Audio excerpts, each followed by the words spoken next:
सितारा, अगर हमारा प्यार सच्चा है तो भगवान हमें रास्ता दिखाएगा। हमें सब्र करना होगा। दोनों ने एक दूसरे से वादा किया कि वे हर मुश्किल का सामना करेंगे। सखी सर के गांव में अब रामदास और सितारा की मोहब्बत की कहानी हर गली कोचे में ज़ीरे बहस थी। पंचायत के इजलास के बाद जहां रामदास को सख्त तंबीह की गई थी, गांव वालों के बीच एक अजीब सा तनाव फैल गया था।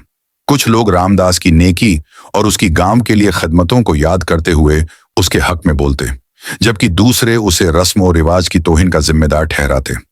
सितारा के घर वालों ने उसे घर से बाहर निकलने से मना कर दिया था, लेकिन उसका दिल रामदास के बिना बेचैन था।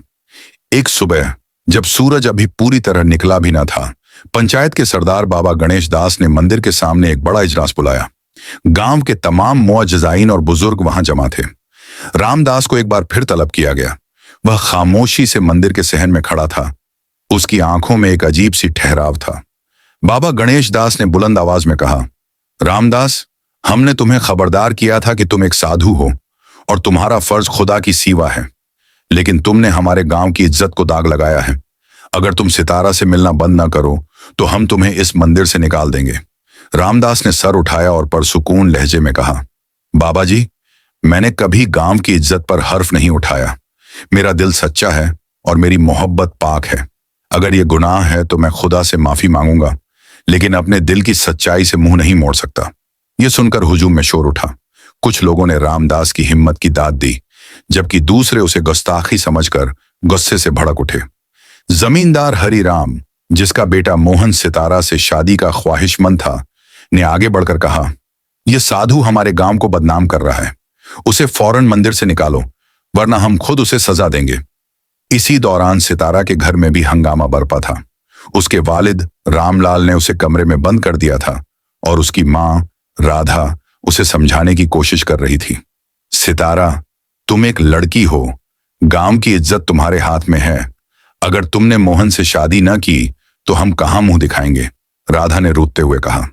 सितारा ने अपनी मां की तरफ देखा और कहा, मां, अगर मैं अपने दिल के खिलाफ शादी कर लूं तो क्या मैं खुश रहूंगी?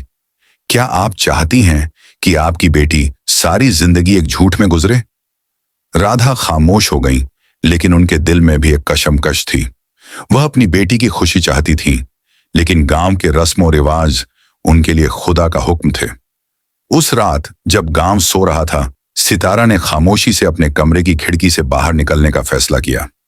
उसने एक छोटा सा बस्ता बांधा, जिसमें उसकी कुछ कपड़ों की जोड़ियां और उसकी मां का दिया हुआ एक ताबीज था। वह चुपके से मंदिर की तरफ भागी, जहां रामदास अकेला बैठा दुआएं मांग रहा था।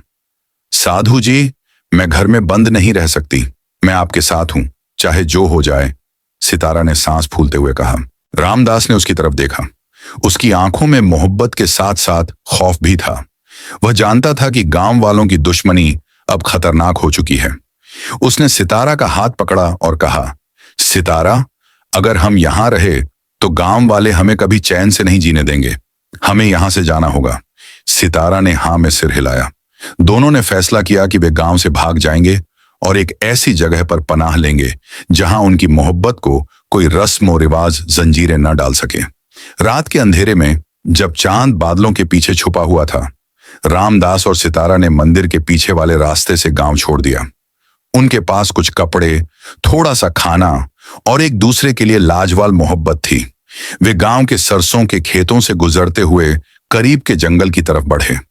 जंगल घना और तारिक था, लेकिन दोनों के दिल एक दूसरे की हिम्मत से भरे हुए थे। रामदास ने सितारा से कहा, हमें एक नए गांव तक पहुंचना है, जहां लोग हमें नहीं जानते। वहां हम एक नई जिंदगी शुरू करेंगे। लेकिन उनका यह सफर आसान नहीं था। जंगल में रात के वक्त जानवरों की आवाजें और अजीब सी सरसराहटें उनके दिल में खौफ पैदा कर रही थीं। अचानक उन्हें कुछ लोगों के कदमों की आवाज सुनाई दी। रामदास ने सितारा को एक झाड़ी के पीछे छुपने का इशारा किया। कुछ ही लम्हों बाद गांव के कुछ जवान, जिन्हें जमींदार हरिराम ने भेजा था, वहां पहुंच गए। वे ज्यादा दूर नहीं जा सकते। हरिराम ने कहा है कि साधु को सबक सिखाना जरूरी है, एक आदमी ने कहा। रामदास और सितारा सांस रोककर छुपे रहे। जब वे लोग आगे बढ़ गए तो दोनों ने सुकून की सांस ली, लेकिन यह सिर्फ एक आरंभ था। उन्हें मालूम था कि गांव वालों की दुश्मनी अब उनका पीछा करेगी। रात भर चलते हुए वे सुबह के वक्त जंगल के किनारे पर पहुंचे। वहां से एक दरिया बहता था, जिसके पार एक छोटा सा गांव नजर आ रहा था। रामदास ने सितारा की तरफ देखा और कहा, यह हमारी नई उम्मीद है, लेकिन हमें होशियार रहना होगा। सितारा ने उसका हाथ मजबूती से पकड़ा और कहा, हम एक दूसरे के साथ हैं, खुदा हमारी हिफाजत करेगा। दोनों ने दरिया पार किया और नए गांव की तरफ बढ़े, लेकिन उनके दिल में यह खौफ था कि गांव वालों का गुस्सा और उनकी दुश्मनी उनका पीछा नहीं छोड़ेगी। वे नहीं जानते थे कि यह नया गांव उनके लिए क्या लेकर आएगा, अमन या नई मुश्किलें, लेकिन उनकी मोहब्बत और दुआएं उनका सबसे बड़ा सहारा थीं। रामदास और सितारा ने सखीसर गांव को पीछे छोड़ दिया था, लेकिन उनका सफर अभी शुरू हुआ था। घने जंगल में रात का अंधेरा उनके लिए एक छांव की तरह था, जो उन्हें गांव वालों की नजरों से छुपा रहा था। लेकिन यह जंगल अपने राजों और खतरों से भरा हुआ था। रामदास ने सितारा का हाथ मजबूती से पकड़ा हुआ था, जैसे वह उसे हर खतरे से बचाने का अहद कर चुका हो।